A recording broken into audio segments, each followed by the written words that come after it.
자, 안녕하십니까. 이번 절에는 1.3절 플랫폼 측면에서의 자바에 대해서 한번 살펴보도록 해봅시다.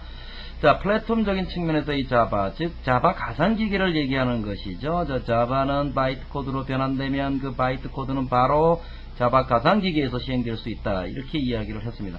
그럼 일단 플랫폼이라는 게 뭐냐라고 정의를 해보죠. 자, 프로그램이 실행되는 하드웨어와 소프트웨어 환경, 기존의 컴퓨터에 자바 플랫폼을 구축하기 위해서는 자바 소프트웨어를 설치를 하면 됩니다. 즉 플랫폼이라고 한다는 것은 프로그램이 실행되는 하드웨어와 소프트웨어가 셋업된 환경을 일반적으로 플랫폼이라고 이야기를 합니다. 그럼 자바 플랫폼이 되기 위해서는 어떻게 해야 되느냐 하는 것이죠. 자, 일반적인 컴퓨터 하드웨어, 이 하드웨어는 뭐가 되든지 상관이 없다는 얘기죠. 유닉스든 마킨토시든 윈도우건 상관이 없죠. 자, 그 위에 뭐가 올라갈 수 있습니까? 바로 자바 플랫폼이 올라갈 수 있습니다. 자바 플랫폼은 이렇게 자바 API라고 하는 거대한 패키지들이죠. 이러한 API와 자바 가상기계라고 하는 자바 가상기계 엔진이죠. 요놈이 있으면 된다는 것이죠. 자, 그 위에 그게 있으면, 이 자바 플랫폼만 되어 있으면 자바 프로그램은 실행될 수 있다. 자, 이렇게 우리는 볼 수가 있겠습니다. 물론 이 자바의 활용 형태에 따라서 이제 자바가 서블릿 형태로 활용될 때, JSP로 활용될 때, EJB 형태로 활용될 때에 따라서 플랫폼의 구성은 약간 틀려지죠. 지금 여기서 이야기하는 플랫폼은 일반적인 자바 어플리케이션 프로그램에 있어서의 가장 기본적인 자바 플랫폼이다, 이렇게 생각을 하시면 됩니다. 우리가 2장에서 자바의 환경에서 이제 JDK를 어떻게 설치하고 어디서 가져오고 이러는 것을 살펴보겠지만, 하여튼 자바 플랫폼이 이렇게 구축이 돼야 자바 프로그램이 실행될 수 있는 환경이 조성이 되는 것입니다. 자, 이런 것을 우리는 자바 플랫폼이라고 이야기를 합니다.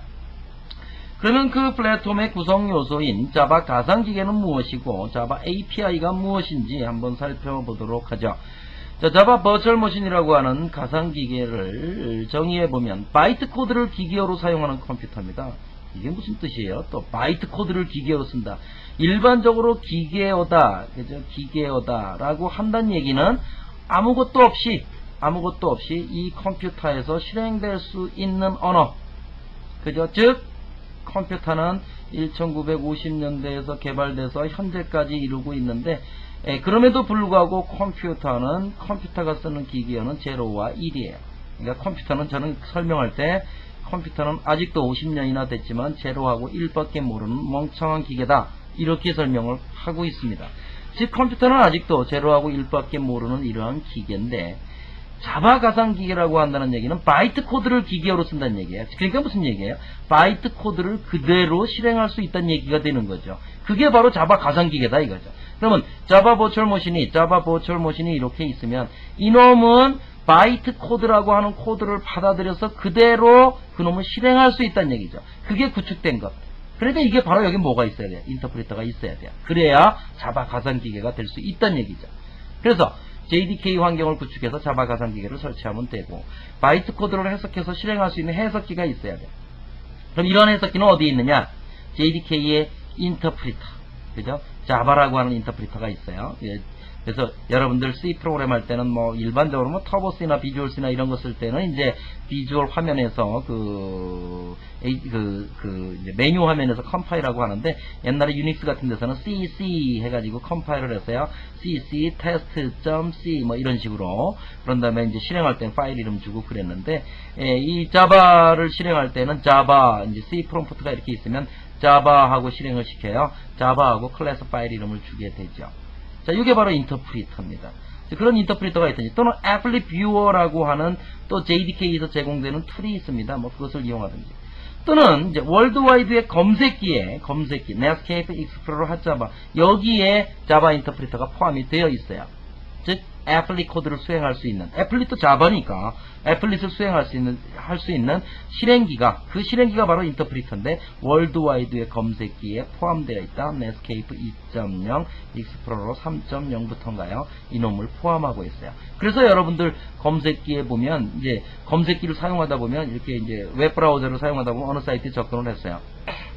근데 좀 시간이 걸리면서 요 밑에 스테이터스 바에 애플릿 로드라고 나오나요? 애플릿 스타팅이라는 메시지가 이렇게 나와요. 그죠? 나오면서 조금 시간이 걸리는 경우가 있어요. 그 이유는 뭐겠어요? HTML 파일을 가져오고 나서 HTML을 검색기가 수행하다 보니까 HTML 코드 중에 애플리 태그가 있거든요. 뒤에 가서 알려드리겠지만 애플리 태그가 있단 말이죠. 이 애플리 태그에서 클래스 파일이 지정이 되어 있어요. 어떠어떠한 클래스 파일.